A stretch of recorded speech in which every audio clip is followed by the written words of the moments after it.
오늘 우리들에게 주시는 하나님 말씀을 함께 나누도록 하겠습니다. 시편 131편 1절에서 3절까지 되겠습니다. 이 계시의 말씀을 봉독할 때 하나님의 음성을 다 함께 들으시기 바랍니다. 여호와여, 내 마음이 교만하지 아니하고 내 눈이 오만하지 아니하오며 내가 큰 일과 감당하지 못할 놀라운 일을 하려고 힘쓰지 아니하나이다.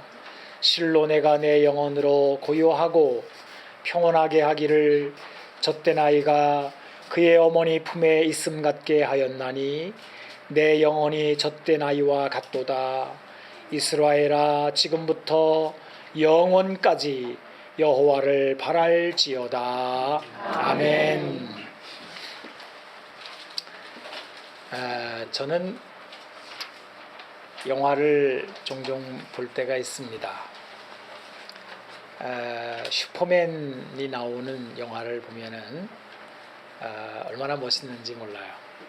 이렇게 뭐 망토를 쫙 펄럭이면서 하늘도 나르고 또 얼마나 힘도 센지 눈에서는 광선이 나오기도 하고 이런 식으로 초능력을 나타내는 그런 영화의 내용을 보게 됩니다. 요즘에는 어벤져스라는 영화가 이제 있어가지고 굉장히 많은 사람들이 보러 다닙니다. 그런데 그 어벤져스에는 슈퍼맨 같은 그런 이제 슈퍼 영웅들이죠. 많이 등장합니다. 아이언맨도 나오고 스파이더맨도 나오고 헐크도 나오고 토르도 나오고. 여러분들은 어떤 캐릭터를 좋아하시는지 모르겠는데 그런 영화만 아니라 다른 영화에는 배트맨도 나오고요. 또 여러 가지 돌연변이들이 나와서 초능력들을 이제 막 나타내는 거예요. 이 영화는 사실은 이제 미국에서 이제 만들어진 그런 캐릭터입니다. 미국의 문화죠. 이거를 만들어내는데 주로 일을 한 사람이 스탠리라고 하는 사람인데 지금도 나이가 많은 사람입니다. 지금도 이제 활동하고 있는데 이 스탠리라고 하는 사람은 실제로 전 세계를 다니면서 좀 이렇게 남다른 능력이 있는 초능력자들을 찾아서 이렇게 놀랍게 영상에 소개하기도 하고 그래서 깜짝 놀라게 하는 일도 이제 했던 사람이기도 합니다. 왜 이렇게 현대인들은 슈퍼맨이나 이런 초능력자들을 좋아하는 걸까? 우리 나이 드신 분들은 그런 게 있었나? 이런 생각이 들지 모르겠는데 굉장히 열광을 합니다. 그리고 과연 이런 초능력이 이 세상에 어떤 영향을 끼치는 것일까? 근데 조금 아까도 이제 이런 슈퍼맨이나 이런 이제 마블에서 나오는 영화 캐릭터들이 미국의 문화가 되어서 전 세계에 퍼지게 되었는데 왜 이걸 사람들이 열광하느냐 그러면은 그 배후에는 사람들이 좀 더라고 하는 신화를 갖고 있기 때문에 그렇다는 겁니다. 우리 현대인들은 사실 굉장한 능력들을 많이 가지고 있어요. 그런데 조금 더 능력이 있었으면 좋겠다 그러는 거예요. 돈도 조금만 더 있었으면 좋겠다. 힘도 조금만 더 있으면 좋겠다. 얼굴 생긴 것도 조금만 더 잘생기면 좋겠다 이런 거예요. 건강도 지금보다 조금만 더 건강하면 더 좋겠는데 그러면은 모든 문제가 해결될 텐데 행복할 텐데 이런 생각을 하고 있는 것입니다. 그런데 이렇게 조금 더 능력이 있고 조금 더 가진 것이 많고 조금 더 잘생기고 이렇게 되면은 문제가 해결될 것 같은데 이것을 한 방에 무너뜨리는 성경 한 구절이 있어요. 그게 잠언 17장 1절 말씀입니다. 이렇게 기록이 되어 있습니다. 마른 떡 한 조각만 있고도 화목하는 것이 제육이 집에 가득하고도 다투는 것보다 나으니라 그랬어요. 여러분 이 말씀은 이제 고대 세계의 언어로 표현으로 되어 있습니다만은 요즘식으로 이제 표현하자면 이 제육이 가득한 집이라는 말은 사람이 고대하는 능력이 많은 그런 상태를 상징합니다. 물질의 풍성함, 또 넘치는 힘, 좀 더라는 이 신화. 뭐 다시 요즘식으로 말하면 슈퍼맨 같은 그런 능력, 이런 것들의 표현이 바로 제육이 가득하다, 이런 말입니다. 그런데 이런 놀라운 능력과 풍요와 힘을 소유했음에도 불구하고 다투는 것이 그 속에 있다면 마른 떡 한 조각만 못하다는 거예요. 여러분, 실제로 한번 우리보다 더 많이 가진 사람들, 부자들이죠. 그리고 우리보다 더 인기가 많아서 돈을 많이 갖고 있고 명예도 많이 갖고 있는 유명한 연예인들이나 이런 사람들, 놀라운 능력을 소유한 사람들을 보십시오. 그 속에 평안이 없으니 다투는 것이 빅사이즈가 됩니다. 영화에서도 초능력자들이 수없이 등장하는데 사실은 문제를 해결하는 것보다는 이 싸우는 판이 더 커지는 거예요. 우주적으로 커질 뿐이에요. 아무리 능력을 잡아 키우고 늘려도 거기에는 만족이 없다는 것입니다.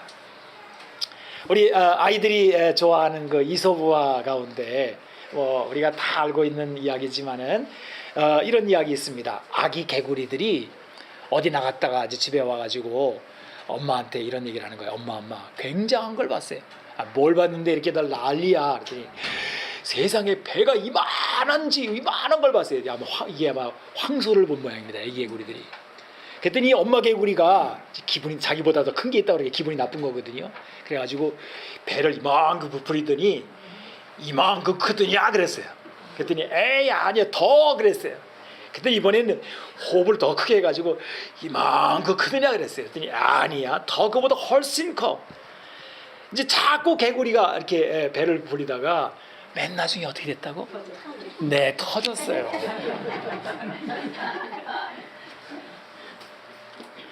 사실 여러분,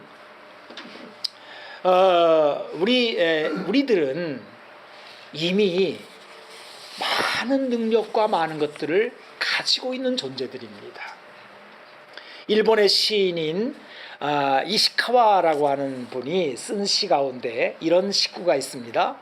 동해 바닷가 작은 섬 물기슭 하얀 모래밭에 나는야 눈물에 젖어 개와 어울려 논인다 그랬어요. 여러분, 개가 이렇게 옆으로 가는 개죠. 이 개와 어울려 논이는 이 시인이 그 다음에 모래 한 줌을 손에 들고서 이렇게 시를 이어갑니다. 생명 못 가진 모래의 서글픔이여 왤왤왤 움켜쥐면 손가락 사이로 떨어져 내리네. 이 모래하고 개를 비교해 보니까 그 차이가 굉장한 거예요. 여러분, 우리는 바닷가에 가가지고 조그만 개를 숱하게 봅니다. 어떤 때는 발에 밟히기도 하지요. 그 개가 얼마나 하찮아 보입니까? 그런데 그 개 한 마리에 비해서 모래는 생명이 없어요. 그 모래가 아무리 많아도 개 한 마리만 못한 거예요. 어느 유명한 신학자가 제가 알기로는 어거스틴이 한 말인 것 같은데 태양보다 파리 한 마리가 낫다 그랬어요. 여러분, 태양이 얼마나 어마어마합니까? 하지만은 날아다니는 파리, 그 안에는 생명이 있다는 거죠. 플라이, 날아다녀요. 여러분, 굼벵이도 무슨 재주가 있다 그래요? 구르는 재주가 있다 그래요. 세상에 요 손톱만한 거를 구르게 만들려면은 사람이 어떻게 그걸 만들어야 되겠습니까? 요즘에 이제 이 로봇 제작하는 게 이제 상당한 기술이 왔거든요. 근데 이 로봇을 제작하는 과학자들이 제일 만들기 어려운 게 걸어 다니는 거래요, 사람처럼. 그게 그렇게 어렵대요. 그런데 나는 2살 때 그걸 했습니다. 이래봬도 저는요, 첨단 과학자들이 이루려고 하는 그 꿈을 2살 때쯤 이룬 것 같아요. 여러분도 다 마찬가지겠죠? 병원 중환자실에 가면은 그냥 이 숨 쉬는 거 하나를 하기 위해서 몸에 막 줄줄이 달아놓은 것을 보게 됩니다. 사람에게 숨을 쉬게 하려면 그렇게 많은 기계장치들이 필요합니다. 그런데 여기 앉은 우리들은 내가 숨을 쉬고 있는지도 모르게 자연스럽게 숨을 쉬고 있어요. 예술적이에요. 사실 우리 모두가 슈퍼맨 못지않은 놀라운 능력을 이미 갖고 있는 존재들입니다. 좀 더 큰 능력을 고대하기도 하지만 지금 이렇게 누리고 있는 것만으로도 우리는 충분한 능력자들이라는 거예요.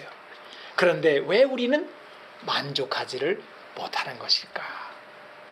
왜 좀 더 능력이 커야만이 우리의 삶이 더 행복해지고 우리가 가지고 있는 문제들이 해결된다고 생각하는 것일까? 우리는 왜 이 세상에 벌어지는 수많은 문제들을 해결하지 못하는 것이 더 능력이 많지 않기 때문에 그런 것이라고 여기는 것일까? 이걸 한번 생각해 보자는 거예요. 여러분, 오늘 대단히 귀한 말씀 시편을 읽었습니다. 이 시편 131편은요 다윗의 시, 곧 성전에 올라가는 노래 이렇게 되어 있습니다. 여호와여, 내 마음이 교만하지 아니하고 내 눈이 오만하지 아니하오며 내가 큰 일과 감당하지 못할 놀라운 일을 하려고 힘쓰지 아니하나이다. 다윗은 슈퍼맨의 환상을 확 갈아엎어버립니다. 내게 좀 더 초능력이 있었으면, 좀 더 돈이 많으면, 더 큰 권력과 빽이 있다면, 더 높이 오를 수 있는 능력이 있어 세상을 깜짝 놀라게 하고 주위에 있는 사람들에게 감탄할 수밖에 없는 일을 해낼 수 있을 텐데, 이런 생각을 확 다 내려놔요. 여러분, 이것은 놀라운 통찰력입니다. 오늘 말씀해 보게 되면 다윗이 교만, 오만이라는 단어를 쓰고 있는데요, 이 교만과 오만이라고 하는 단어는 높이 오른다라고 하는 단어입니다. 높이 오르기 위해서 큰 일, 놀라운 일에 힘쓰는 그것을 오만, 교만이라고 말하면서 과감하게 내려놓는 거예요. 사실 다윗이요, 이런 고백을 하는 것은 놀라운 통찰력이라고 말씀을 드렸는데 어떻게 이런 고백을 하게 되었을까? 내 마음이, 그럽니다. 내 마음이. 인생의 문제는 바로 마음에 있다는 것을 알았기 때문입니다. 인생의 모든 문제는 마음에서 벌어지는 거예요. 마음은 생명의 근원이라고 합니다. 사람의 마음이 정돈되지 않으면 그 사람이 아무리 높이 올라도, 다시 말해서 돈이 많이 있어도, 능력이 많이 있어도, 슈퍼맨과 같은 초능력을 가지고 있어도 그것이 별 도움이 되질 않아요. 지식이 많으면 많을수록 번뇌만 커지게 됩니다. 능력이 커지면 커질수록 싸움판만 커지고 불행의 양만 늘어날 뿐입니다. 다윗은 이것을 깨달아 알게 된 거예요. 여러분, 궁금하지 않아요? 어떻게 이런 걸 깨달아 알게 되었을까? 오늘 읽은 말씀이 이 시편이 성전에 올라가는 노래입니다.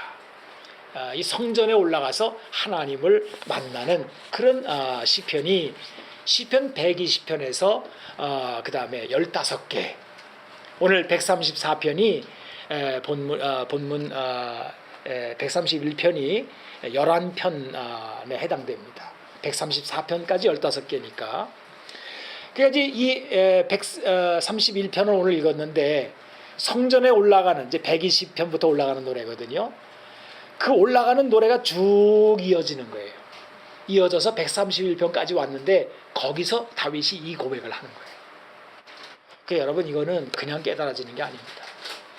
계속 하나님께 올라가서 은혜를 받고 깨닫고 하나님 앞에서 은혜가 충만하게 푹 젖었을 때, 그때 비로소 마음에 통찰력이 일어나게 되는 거예요. 저는 오늘 주일이지만 여러분들이 이제 이곳에 왔어요. 하나님이 우리를 이렇게 큰 팔로 이렇게 안아주시고 은혜의 단비를 봄비와 같이 쭉 내려주시잖아요. 여러분, 은혜의 단비가 임하게 되면요, 우리 마음 속으로부터 변화가 일어나게 돼요. 그래서 저 세상에서 헐떡헐떡거리던 것들이 그게 아니구나. 더 중요한 게 있구나 하는 것을 깨달아 알게 돼요. 그것은 공부한다고 되는 것도 아니고요. 어디 가서 도 닦는다고 되는 것도 아니에요. 하나님 앞에 올라갔을 때 하나님의 은혜가 우리에게 충만히 임하여졌을 때 우리 마음에서부터 깨달아지는 은혜라는 거예요. 저는 이 시간에 여러분들이 이제 이런 은혜가 충만하길 바라는데요. 시편 120편부터 131편까지 앞부분을 언제 시간이 날 때 한번 읽어보세요. 그 모든 그 말씀들이 쭉 진행이 되면서 131편에 가서 비로소 능력이 많고 적음이 문제가 아니구나, 난 그런 거 힘쓰면 되는 게 아니구나 하는 걸 내려놓게 된다는 거예요. 이 교만과 오만이라고 하는 이 단어는 아까 말씀드린 것처럼 높이 오른다 혹은 고귀하다 이런 뜻입니다. 그러니까 이 단어는 사실은 교만, 오만 이렇게 번역을 하니까 나쁘게 보이는데, 사실은 이 단어는 합당한 사람에게는 좋은 단어입니다. 근데 합당하지 않은 사람이 높이 오르려고 할 때는 주제넘다, 그래서 교만하고 오만이라는 단어가 되는 것입니다. 근데 이게 이제 합당한 사람에게 해당되었을 경우에는 그거는 높이 오른다는 뜻은 좋은 뜻이 되어버립니다. 그러면 여러분, 높이 오르는데 합당한 분이 누가 있을까요? 그분은 하나님밖에는 없습니다. 그래서 하나님께 이 단어가 똑같은 단어가 쓰여졌을 때에는 이 단어는 교만이라는 말이나 오만이라는 단어가 안 돼요. 그거는 합당한 단어가 되어버립니다. 아주 당연한 단어가 되는 거예요. 그래서 시편 18편에 보게 되면은 하나님을 높일지어다, 이 높일지어다라고 하는 단어가 똑같은 단어가 됩니다. 오만, 교만이라는 단어와 같은 단어예요. 여러분, 하나님이 높이 오르시는 것은 절대로 교만이고 오만일 수가 없습니다. 그건 정당한 거예요. 마땅한 것입니다. 결코 주제넘은 일이 아닙니다. 그런데 사람이 그 하나님의 자리에 오르려고 하는 이게 뭐예요? 교만이고 오만이라는 거예요. 이것이 사람의 마음에 있을 때 사람에게 비극은 시작이 되는 것입니다. 다윗은 이것을 깨달아 알고 있는 거예요. 여러분, 창세기 3장에 보게 되면 인류의 비극이 어디서부터 시작됩니까? 뱀이 와서 사람을 꼬이잖아요. 뭐라고 꼬입니까? 너희가 하나님이 먹지 말라고 하는 그거 먹어. 그걸 먹으면 어떻게 돼요? 너희 눈이 밝아져서 그 다음에 어떻게 돼요? 하나님 같이 된다 그래요. 그 다음부터 그 꼬임에 빠진 인류, 그 아담의 모든 후예들은 그야말로 눈이 밝아져 가지고요, 오르지 말아야 될 그 하나님의 자리에 오르려고 눈이 멀게 가지고 아우성인 거예요. 모든 영역에서 정치판뿐만 아니라 예술계, 문화계, 교육계, 심지어는 종교의 영역에 이르기까지 계속해서 사람은 겉으로는 어떻게 치장할지 모르지만 속으로는 계속해서 하나님의 자리에 오르려고 하는 거예요. 이 유혹에 굴복한 사람의 마음이 초능력을 얻고자 힘쓰게 되는 것입니다. 큰 일과 놀라운 일에 힘쓰는 거예요. 자신이 하나님처럼 능력자가 되어 이런 일을 한다는 것을 만방에 공표하고 싶어하는 것입니다. 그러면서 황소를 흉내내던 개구리처럼 불행한 인생을 맛보게 되는 것입니다. 다윗이 이것을 깨달아 알게 된 거예요. 그래서 확 돌아서게 됩니다. 여호와여, 내 마음이 교만하지 아니하고 내 눈이 오만하지 아니하오며 내가 큰 일과 감당하지 못할 놀라운 일을 하려고 힘쓰지 아니하나이다. 실로 내가 내 영혼으로 고요하고 평온하게 하기를 젖된 아이가 그의 어머니 품에 있음 같게 하였나니 내 영혼이 젖된 아이와 같도다 그래요. 여러분, 그 젖을 뗐다 그러는데 사람이 젖을 떼는 것은 모르겠어요. 요즘에는 몇 살에 떼느냐? 2살 정도에서, 뭐 젖을 오래 먹은 사람은 5살 때까지 먹기도 하더라고요. 혹시 여러분 가운데 엄마 젖을 먹은 기억이 있으시면 5살까지 드신 것입니다. 왜냐하면 4살 때까지는 기억하기가 어렵다고 그래요. 뭐 5살까지 젖 먹이는 경우가 뭐 많지는 않습니다. 옛날에 먹을 게 없으니까 이제 그랬기도 했는데, 어쨌든 간에 이렇게 왜 젖된 아이 같은 표현을 다윗이 하고 있는 것일까? 다윗의 마음이 하나님의 자리에 앉아 하나님처럼 주제넘은 인생이 되지 않으리라는 것이 이 젖된 아이와 아이라는 말과 무슨 상관이 있는 것일까? 젖을 뗀다는 것은 사람의 마음에 어떤 상태를 말하는 것일까? 이걸 한번 생각해 보려고 합니다. 여러분, 아기가 이렇게 막 울 때 세 가지 이유로 울다 그러잖아요. 크게 보면은 하나는 이제 배고플 때, 젖 먹고 싶을 때 웁니다. 또 하나는 이제 막 졸려워서 막 졸려오면 이제 막 칭얼거리고 이제 이러죠. 그다음에 세 번째는 이제 뭔가 쌌을 때 이렇게 이제 웁니다. 젖을 먹고 싶으면 막 보채요. 젖 달라 이거죠. 여러분, 이것은 본능적이고 막무가내입니다. 그 입에 젖을 물리지 않으면 하루 종일이라도 울기셉니다. 그런데 다윗은 지금 하나님과의 관계에서 나는 젖을 뗐다 그래요. 하나님한테 칭얼거리지 않겠다는 거예요. 하나님한테 뭔가 이렇게 막 불평하고 왜 이걸 주지 않습니까? 라고 말하는 것을 이제 졸업했다는 거예요. 여러분, 사람이 하나님께 보챕니다. 더 달라고 보챕니다. 뭔가 그 입에 물려지지 않으면 결코 만족하지 않고 보챕니다. 사실 여러분, 지난 한 주간 사시면서 하나님한테 보채신 일이 있어요? 없어요? 왜 하나님 이런 거 안 주십니까? 왜 나한테는 이렇게 하십니까? 왜 나는 저 사람보다 못나게 만들었습니까? 뭐 이러잖아요. 근데 하나님은 그러시거든요. 아니, 나는 충분히 줬는데, 넌 충분히 있는데, 넌 감사할 것밖에 없는데 왜 모자른다고 그러는 거야? 어찌 어미가 그 자식을 잊겠느냐? 어미가 어찌 자식에 대해서 안 주려고 하겠느냐? 나는 어미보다 더 큰 마음, 더 큰 사랑으로 너희를 대하고 있는데 왜 안 주는 것 같이 생각하고 있느냐? 이렇게 하나님이 말씀하시진 않으시던가요? 사람이 영적으로 젖을 떼게 되면 더 이상 헐떡거리지 않고 만족하게 됩니다. 이제는 보채지를 않게 돼요. 그런데 여기까지 오는 게 그렇게 쉬운 일은 아니라는 거예요. 여러분, 영적으로 젖대는 거 참 쉽지 않아요. 우리가 이제 사도 바울 이야기를 한번 생각해 보려고 하는데요. 사도 바울이 젖된 얘기를 합니다. 사도 바울은 말 그대로 사도예요. 영적으로 거장입니다. 그래서 선교사요, 주의 종이요, 능력자입니다. 그런데 그가 병들어요. 3번이나 자기 병을 고쳐달라고 하나님께 막 가서 기도하잖아요. 그런데 하나님이 뭐라고 응답하시던가요? 고린도후서 12장 8절에서 10절을 보게 되면 이것이 내게서 떠나가게 하기 위하여 내가 3번 주께 간구하였더니 나에게 이르시기를 뭐라고 그러시는 거예요? 내 은혜가 내게 족하도다. 이는 내 능력이 약한 데서 온전하여 짐이라 하신지라. 그러므로 내가 도리어 크게 기뻐함으로 나의 여러 약한 것들에 대하여 자랑하리니 이는 그리스도의 능력이 내게 머물게 하려 함이라. 그러므로 내가 그리스도를 위하여 약한 것들과 능욕과 궁핍과 박해와 곤고를 기뻐하노니 이는 내가 약할 그때 어떻게 해요? 강함이라 그래요. 근데 이 고백을 하기 그 앞에 보게 되면요, 사도 바울이 무슨 얘기를 하냐면 14년 전에 낙원에 셋째 하늘에 이끌려 올라갔다 왔다는 얘기를 합니다. 말로 표현할 수 없는 말을 들었으니 사람이 가히 이르지 못할 말이로라. 아니, 사람이 천국을 갔다 왔으니까 거기 가서 뭐 사도 바울이 굉장한 말을 들었던 것 같아요. 엄청난 하나님의 음성과 또 천국의 아름다운 모습을 다 봤던 것 같습니다.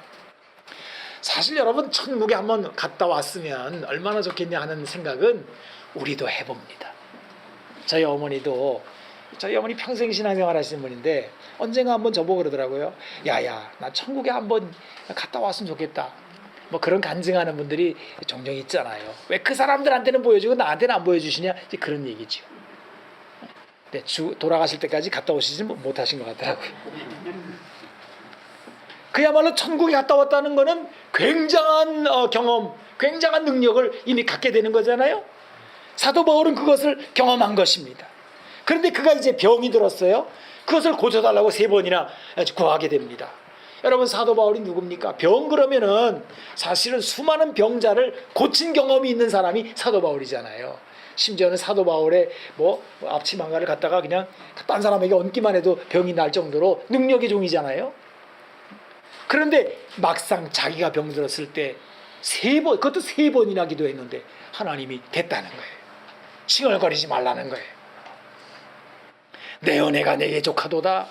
왜? 이는 내 능력이 약한 데서 온전하여 짐이라.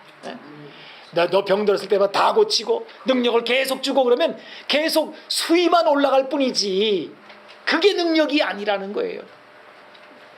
그리고 사도 바울은 이것을 드디어 깨닫게 됩니다. 젖을 뗀 거지요. 그리고 기뻐해요.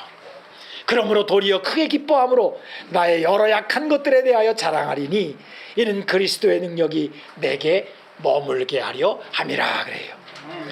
여러분 이거 깨닫는 거요 쉽지 않습니다. 젖대는 영적으로 젖대는 거요. 뭐 교회 와가지고 초신자 생활하다가 조금 있으면 젖대는 것 같죠? 안 그래요. 평생 신앙생활하다가 어느 순간에 하나님의 은혜가 충만히 임하면서 능력을 구할 게 아니구나. 이제 젖을 떼야 되겠다. 할 때가 오게 되는 것입니다. 사도 바울이 젖을 뗀 다음에요. 2가지 위대한 고백을 하게 돼요. 첫째가 자족에 대해서 얘기합니다. 빌립보서 4장 11절로 13절에 이렇게 말하지요. 내가 궁핍함으로 말하는 것이 아니니라 어떤 형편에든지 나는 자족하기를 배웠노니 나는 비천에 처할 줄도 알고 풍부에 처할 줄도 알아 모든 일 곧 배부름과 배고픔과 풍부와 궁핍에도 처할 줄 아는 일체의 비결을 배웠노라. 내게 능력 주시는 자 안에서 내가 모든 것을 할 수 있느니라 그래요. 여러분 이 고백을 할 수 있는 거는요 젖을 떼야 이 고백을 할 수 있습니다. 젖을 떼지 못하면요 평생 원망합니다. 사실 사람이 잘 될 때도 있고 안 될 때도 있거든요. 저희 큰형님이 남대문 시장에서 돈을 많이 벌었어요. 그렇게 학벌이 높으신 분이 아닌데 시골에서 올라와 가지고 그렇게 이제 잘 된 이유는 뒤에서 기도하시는 이제 어머니도 있고 그렇기 때문이겠죠. 또 시대도 또 그렇고. 하여튼 남대문 시장에 가가지고 옷 떼다 팔고 그러면 돈을 많이 벌었어요. 우리 형님 얘기하면 또 안 되는데. 근데 이제 그래서 차도 사고 집도 사고 이제 했는데 그때는 승승장구했죠. 자기가 돈 다 벌고 언제든지 계속 벌 것 같았죠. 근데 세월이 지나가지고 어느 순간 딱 정점에 이르니까 그 다음부터는 하얀 길이 되더라고요. 힘쓰고 애쓰고 수고하고 아무리 별짓을 다 해도 안 되는 거예요. 여러 지방에서 여기저기 깔아놓은 것들이 안 되는 거예요. 그래서 이제 제가 오랜 세월을 놓고 공부하는 거죠. 사람은 항상 상승 이렇게 그래프가 올라가다가 또 이렇게 그래프가 내려가는 때가 있구나. 이건 모든 영역에서 다 그래요. 공부도 그래요. 공부가 잘 될 때가 있어요. 근데 어느 순간인가 바보 멍청이가 될 때가 있다니까요. 이거 안 외워지는데 어떻게 해요? 건강도 그래요. 명예도 그렇고요. 권력도 그렇고요. 신앙생활도 그래. 신앙생활도 어떤 때는 기도만 하면 잘 되는 것 같고 하나님 가까워지는 것 같고 어떤 때는 요동질을 합니다. 시험과 환란이 많고 가정의 환란이 일어나고 교회 환란이 일어나고 정처가 없어지고 그런 것 같아요. 그런데 젖을 못 떼고 그런 일을 당하면요 하나님 나한테 왜 이러십니까? 이러실 수가 있습니까? 이래요. 평생 그렇게 원망하고 살다 끝나는 거예요. 딱 젖을 떼잖아요. 그러면요 풍부에 처하든지 궁핍에 처하든지 좋든지 싫든지 어떤 경우이든지 그냥 감사해요. 그냥 젖된 아이가 어미의 품에 있는 것 같아요.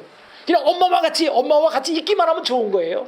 근데 엄마와 같이 있는데 나를 사랑하시는 엄마와 함께 있는데 그 엄마가 나를 굶겨 죽을까? 그 엄마가 나를 버리실까? 안 버린다는 거예요. 왜? 엄마 품에 있잖아요. 그 품에 있는 것만으로 자족하게 된다는 거예요. 그 다음에 사도 바울이 또 하나 고백을 하는데요. 낮은 자리에서도 소망을 잃지 않는다고 말합니다.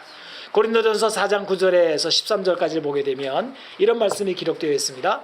내가 생각하건대 하나님이 사도인 우리를 죽이려고 작정된 자같이 어디다가 두어요? 끄트머리에 두셨으니 우리는 세계 곧 천사와 사람에게 구경거리가 되었노라. 우리는 그리스도 때문에 어리석으나 너희는 그리스도 안에서 지혜롭고 우리는 약하나 너희는 강하고 너희는 존귀하나 우리는 비천하여 바로 이 시각까지 우리가 줄이고 목마르며 헐벗고 매맞으며 정처가 없고 또 수고하여 친히 손으로 일을 하며 모욕을 당한 즉 축복하고 박해를 받은 즉 참고 비방을 받은 즉 권면하니 우리가 지금까지 세상의 더러운 것과 만물의 찌꺼기같이 되었도다 그래요.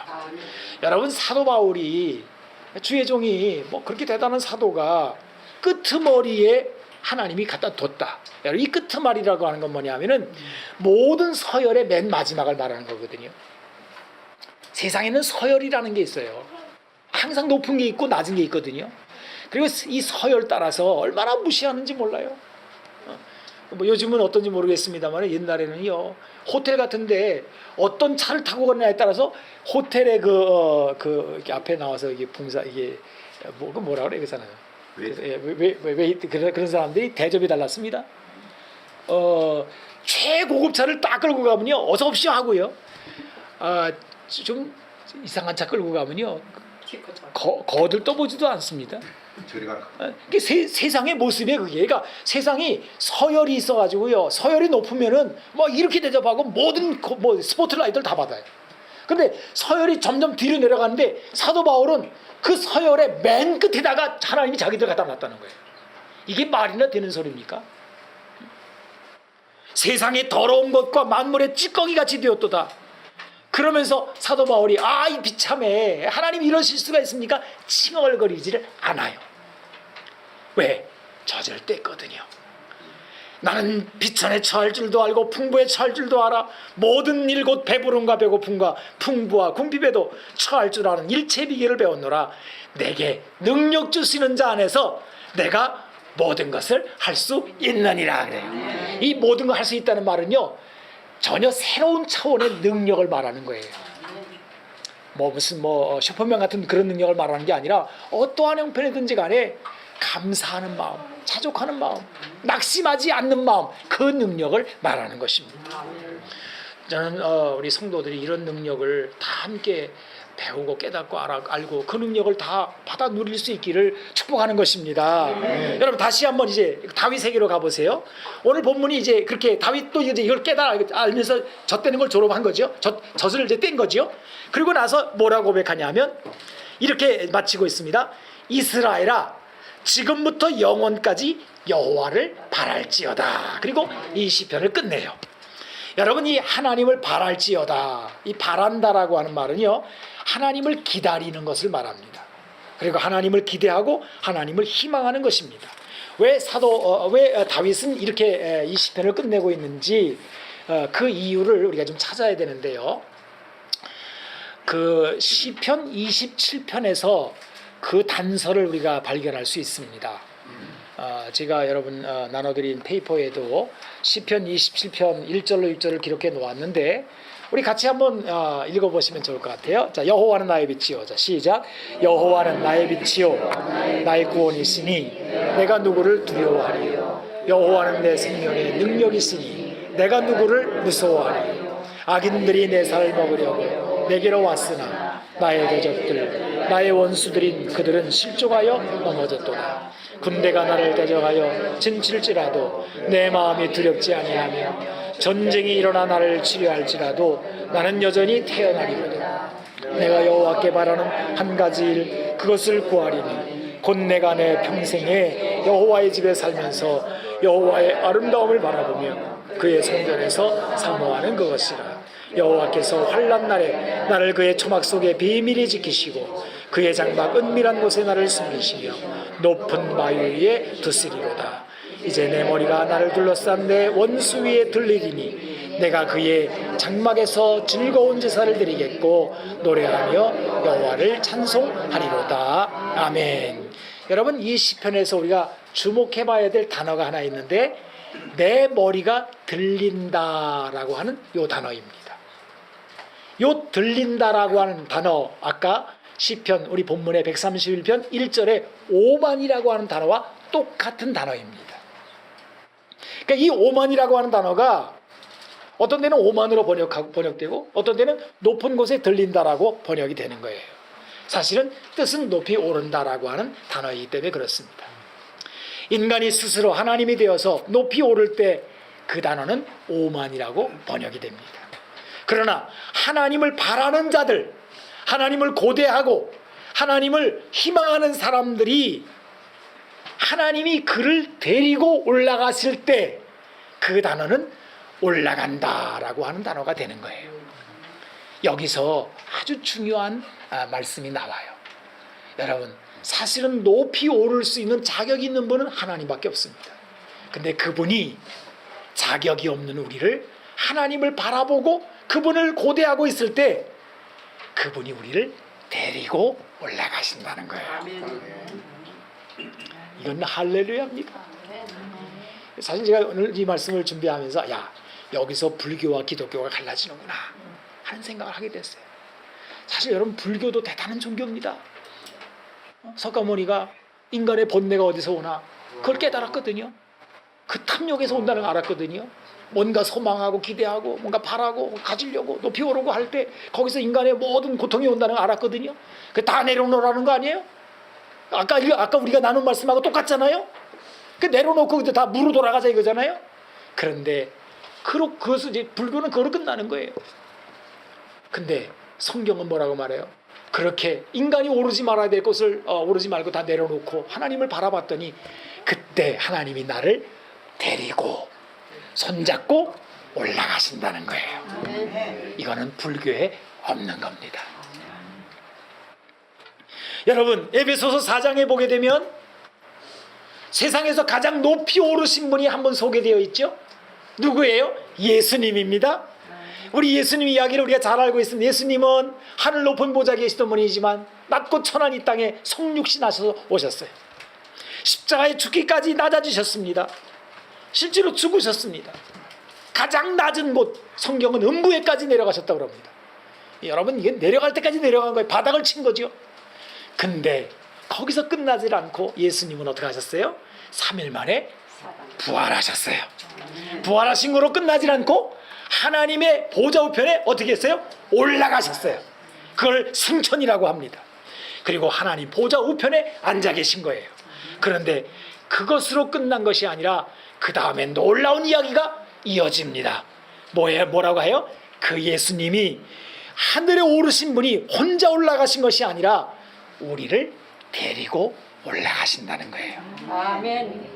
이게 에베소서에 나옵니다. 에베소서 1장 17절에서 23절을 보게 되면 우리 주 예수 그리스도의 하나님 영광의 아버지께서 지혜와 계시의 영을 너희에게 주사 하나님을 알게 하시고 너희 마음의 눈을 밝히사 그의 부르심의 소망이 무엇이며 성도 안에서 그 기업의 영광의 풍성함이 무엇이며 그의 힘의 위력으로 역사하심을 따라 믿는 우리에게 베푸신 능력의 지극히 크심이 어떠한 것을 너희로 알게 하시기를 구하노라.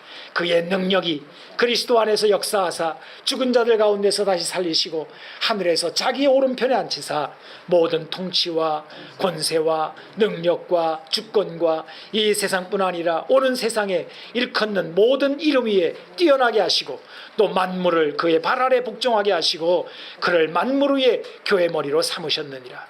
교회는 그의 몸이니 만물 안에서 만물을 충만하게 하시는 이의 충만함이니라 그랬어요. 여러분, 여기 계속해서 반복적으로 나오는 단어가 뭐예요? 능력이라는 단어가 나오잖아요. 우리는 이 능력이라고 하는 단어가 이 세상에서 말하는 그런 능력과 어떻게 다르다는 걸 이미 알게 되었어요. 세상은 슈퍼맨의 능력을 원합니다. 좀 더 초능력이 있기를 바라는 거죠. 남보다 더 능력이 있기를 바라는 거죠. 공부도 좀 더 잘하기 바라고 더 IQ도 높기를 바라고 염력 같은 게 있어가지고 장풍 같은 거 하면은 막 쓰러지기를 바라고 말이죠. 중국 영화를 보게 되면 허풍이 얼마나 심한지 막 지붕도 막 뛰어오르고 말이죠. 근데 사실 그런 것, 세상은 그런 걸 원하는 거죠. 내가 조금 더 능력이 많았으면, 날게 되었으면, 내 눈에서 광산이 나와가지고 저 원수놈들 다 죽였으면 이러잖아요. 근데 나도 모르게 우리 교인들도 그런 능력을 슬금슬금 세상이 생각하는 그런 능력을 바라는 거예요. 그리고 칭얼대는 거예요, 하나님한테. 왜 하나님 나를 이렇게 지었습니까? 왜 벌어지만도 못하게 지었습니까? 뭐 이러는 거거든요. 근데 하나님 뭐라고 그러세요? 아니야. 너는 이미 능력이 충분한 거야. 젖을 떼고 어미의 품에 있는 것처럼 만족하고 감사하고 하나님께서 주시는 능력이 뭔지를 다시 한번 묵상해봐, 이렇게 말하는 것입니다. 예수님이 높이 오르실 때 우리를 데리고 오르시는 거예요. 이걸 알게 되면요, 이걸 알게 되면 야, 이게 진짜 능력이구나. 이게 없어지지 않는 능력이구나. 사실 세상 사람들도요, 능력이 좋은 거를 알아요. 근데 세상 사람들이 얻는 능력들은 한때 얻었다가 갑자기 물거품처럼 팍 꺼진다는 데 문제가 있습니다. 그 인기 좋은 거, 그 돈 쫙 올라가다가 그냥 한꺼번에 퍽 꺼지잖아요.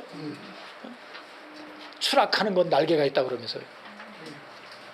그리고는 다시 못 오르는 거예요. 그런데 예수님이 우리를 데리고 오르시니까 그분이 나를 놓지 않는 한 나는 절대로 안 떨어지는 거예요. 근데 그분이 나를 놓을 리가 없는 거지요. 여호와를 바랄지어다, 이게 바로 그 말입니다. 미가서 7장 7절을 보게 되면 미가가 이렇게 고백합니다. 오직 나는 여호와를 우러러보며 나를 구원하신 하나님을 바라보나니 나의 하나님이 나에게 귀를 기울이시리로다. 그래요. 여러분, 이 미가가 이제 지금 읽은 말씀이 미가서 7장인데요. 이 미가서는 이 앞부분이 사실 좀 이렇게 좋지 않은 말씀들이 많이 나와요.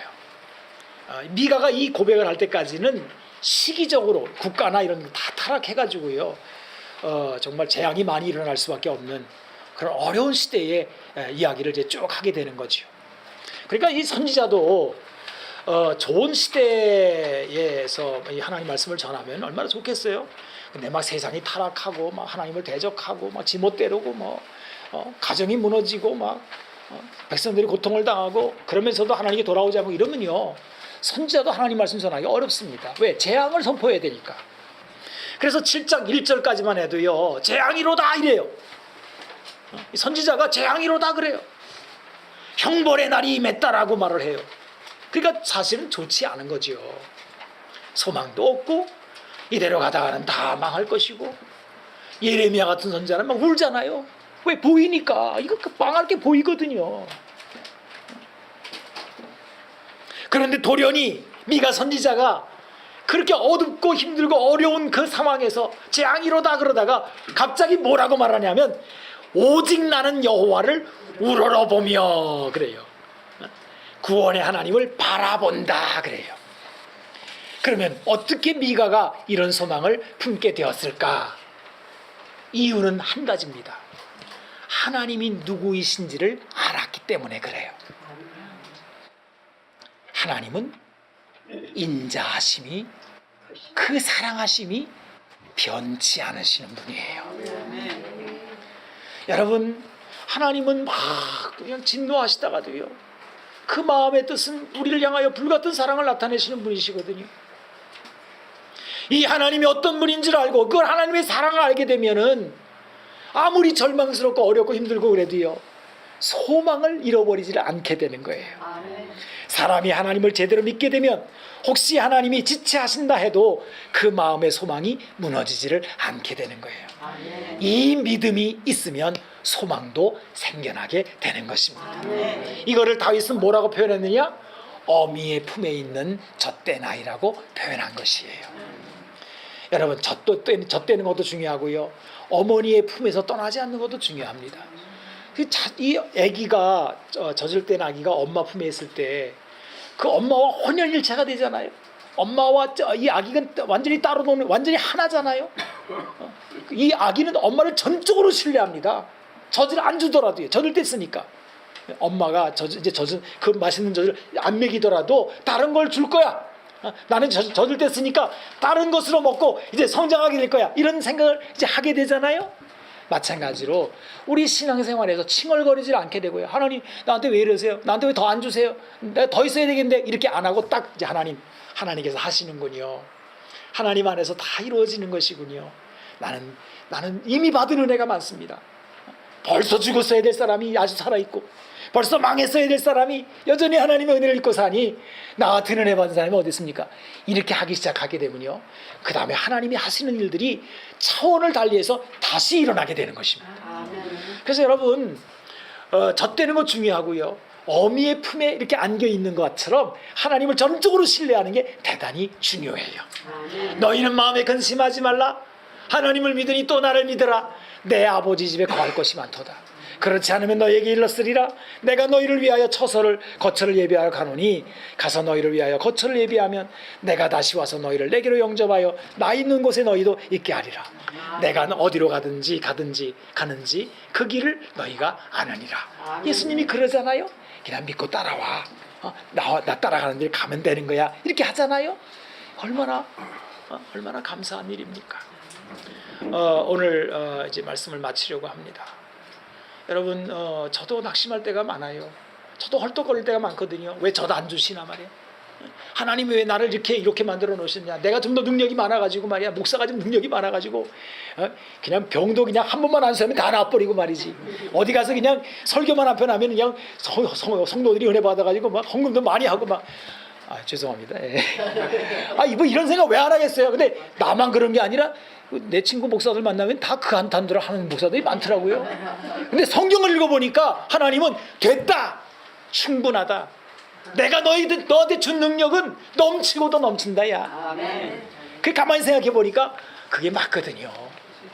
뭘 더 얻을 게 없는. 그러니까 그 다윗이 시편에 이렇게 보여요. 여호와는 나의 목자시니 내가 부족함이 없으리로다 이러잖아요. 나는 오늘 여러분들이 여기 예배드린 이 자리에서 부족한 게 없는 거구나. 내가 은혜가 넘치는 거구나. 이거 어떻게 하면 좋아? 이 은혜를 어떻게 하면 좋아? 막 넘쳐가지고 다른 사람한테 막 나눠줘. 이게 전도잖아요, 그죠? 전도가 뭐 다른 게 있어요. 막 이게 막 헐떡헐떡거리고 자기 먹을 젖도 없어가지고 막 왜 젖 안 주냐 뭐 이러는데 내 젖 누가 뺏어 먹을까 봐 이러는데 무슨 전도가 돼요? 전도는 그렇게 하는 게 아니에요. 막 은혜가 너무 좋아, 너무 감사해. 다 죽어가면서도 하나님의 은혜 너무 감사해. 주님이 나를 가장 높은 곳에 손잡고 나를 끌어올려서 하나님 보좌 우편에까지 나를 올려놓으셨어. 나는 더 이상 더 다른 게 없어. 나는 이상의 은혜는 없어. 이렇게 고백할 때 다른 사람들이 이상하게 생각하는 거죠. 저 사람이 어떻게 저런 고백이 나오나, 뭐지? 할 때 그때 전도가 되는 것이거든요. 여러분 오늘 기뻐하십시다. 그리고 이렇게 감사할 것밖에 없어요. 저는 이제 이 주일 예배 때 이렇게 대표 기도하시는 분들 있잖아요. 이제 기도하시는 분들한테 그러죠. 주로 장로님들이 기도하시는데 보면은 왜 이렇게 감사가 없는지. 이 대표 기도할 때 하나님 이것도 감사합니다, 저것도 감사합니다. 이렇게 감사가 많이 있어야 되거든요. 근데 기도에 감사가 없어요. 그 다 헐떡거린다는 얘기죠. 저도 못했다는 얘기죠. 그 직분에 오르면서 저도 못했기 때문에 우리 교회가 왜 이 모양인가, 이거밖에 안 되나, 더 많이 모여야 되는데 뭐 건물 어떻게 지는데 그게 뭔 상관이에요. 지금 언제까지 헐떡거릴 거예요 도대체. 그렇잖아요.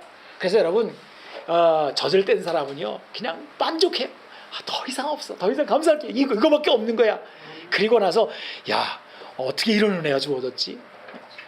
또 어떤 어려운 일이 생기게 되면요, 하나님이 어떤 새로운 일을 행하시려고 이런 일을 벌이시는 거지 기대하고 말이죠.